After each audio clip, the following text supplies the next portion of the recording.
தமிழ் தேசிய உறவுகள் அனைவருக்கும் வணக்கம். கனவிலும் எதிர்பாராத ஒரு நிகழ்வு சட்டமன்றத்தில் ஒலித்த மே 18 நிகழ்வு. இந்த தலைப்பில் தான் இந்த காணொலியை நம்ம காண இருப்போம். இதெல்லாம் நடக்குமா, நம்ம உறுப்பினர்கள் உள்ளே போனால் மட்டும்தான் இது குறித்து பேச முடியும் அப்படின்ட்டு நம்ம எதிர்பார்த்துட்டு இருந்த நேரத்தில் நம்மளுடைய குரலாக பார்த்திங்கன்னா நீங்கள் கொஞ்சமும் எதிர்பார்க்க மாட்டீங்க. வன்னியரசு அவர்கள் பேசியிருக்கிறது மிகப்பெரிய ஒரு இன்பத்தை தருகிறது அப்படின்னு தான் சொன்னால். அவர் மேலே நிறைய முரண் இருக்குது, நிறைய கேள்விகள் இருக்குது, இன்னும் சொல்லப்போனால் கோபங்கள் கூட இருக்குது. அதனால் நான் இங்கே பதிவு பண்ண விரும்பலை.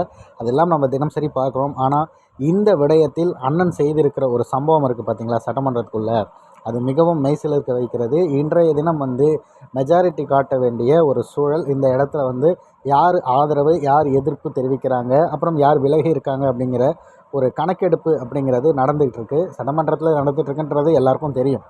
அதில் வன்னியரசு அவர்கள் பேசும்போது பார்த்திங்கன்னா, நாங்கள் எந்த மாதிரியான விஷயங்களுக்கெல்லாம் முன்னெடுக்கிறோம், அது மட்டும் இல்லாமல் அவர்கள் தாவேக்காவிற்கு ஆதரவு கொடுக்குறாங்க அப்படிங்கிறதுல மாற்று கருத்து இல்லை. ஏன்னா பாஜக எந்த ஒரு வகையிலும் ஆட்சி அமைக்க உள்ளே வரக்கூடாது. அந்த ஒரு காரணத்திற்காக 5 வருடம் நீங்கள் ஒழுங்காக ஆட்சி செய்து நிறைவு பண்ணுவீங்க அப்படின்னு நாங்கள் உங்களுக்கு முழு ஆதரவு தருகிறோம் அப்படிங்கிறத விசிக சார்பில் சொல்லிட்டாலும் கூட, நேற்றைய தினம் விஜய் அவர்கள் ஜோதிடருக்கு பதவி கொடுத்தது குறித்து மிகப்பெரிய அளவிற்கு சர்ச்சையானது. அனைவருமே பார்த்திங்கன்னா கிழித்து தாறுமாறாக தொங்க விட்டுருந்தாங்க இந்த தாவேக்காவுடைய ஆட்சியுடைய முறையை. இன்றைய தினம் அதே விடயத்தை எல்லாரும் செய்தார்கள். அதிலும் கூடுதல் சிறப்பாக வன்னியரசு அவர்கள் இம்முறை பேசும்போது, மே மாதம் நடந்துகிட்ருக்கு, இந்த மே மாதம் 18ஆம் நாள் அரசு முன்னெடுப்பது அப்படிங்கிறது மிகப்பெரிய அளவுக்கு பேசுபொருளாக மாறும். அது மட்டும் இல்லாமல் தொடர்ந்து தமிழர்கள் படக்கூடிய துயரங்களை எல்லாம் நம்ம பார்த்துக்கிட்டே வரோம்.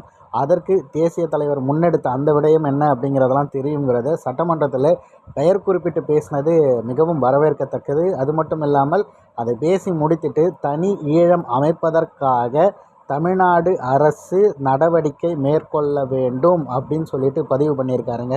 வேறு எந்த ஒரு சட்டமன்ற உறுப்பினரும் இதை பதிவு பண்ணல. வன்னியரசு அவர்கள் பேசியிருக்காரு. உங்களுக்கு நிறைய விருப்பு வெறுப்பு இருக்கலாம், ஆனால் இந்த கருத்தில் அவரை பாராட்டாமல் இருக்க முடியல. அதற்காகவே நம்ம காணொலி பதிவு செய்யணும்னு சொல்லிட்டு எடுத்து இதை நம்ம பதிவு பண்ணிக்கிறோம். அவர் இந்த வார்த்தையை அங்கே பதிவு பண்ணுறாரு. கூடுதலாக மே 18 அப்போ அரசு இது சம்மந்தமான விஷயங்களை முன்னெடுக்கணும், மேற்கொள்ளணும் அப்படிங்கிறத விஜய் அவர்களிடம் முன்வைக்கிறாங்க. காங்கிரஸோடு இருக்க விஜய் என்ன பண்ண போகிறாருன்னு நமக்கு தெரியல. ஆனால் இந்த விஷயத்தை சட்டமன்றத்தில் பதிவு பண்ணியிருக்கிறது விஜயுடைய முகத்திரையை அம்பலப்படுத்துவதற்கு மென்மேலும் பயன்படும் அப்படிங்கிறதுல மாற்று கருத்து இல்லை. இன்னும் சொல்லப்போனால் விசிக ஆதரவு கொடுத்து இப்படி அடிக்கிறது இருக்குது பார்த்திங்களா, அது ரொம்பவே நல்லா இருக்குது அப்படின்னு தான் நான் நினைக்கிறேன்.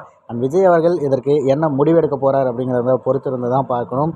நாம் தமிழர் கட்சி மறைமலை நகரில் மே 18 நிகழ்வை முன்னெடுக்கிறாங்க. உலகத் தமிழர்கள் அனைவரும் இந்த தினத்தை அனுசரிக்க மறப்பதில்லை. எல்லாரும் அதை தொடர்ச்சியாக செய்து அதை நினைவுபடுத்தி கொண்டே இருக்கிறார்கள். இந்த முறை தாவேக்கா வெறும் ட்வீட் மட்டும் போட்டு போதா, என்ன செய்கிறது அப்படிங்கிறதும் இன்று முறை பார்த்திங்கன்னா ஆளுங்கட்சியாக வேறு இருக்காங்க. பொறுத்திருந்து நம்ம பார்ப்போம்.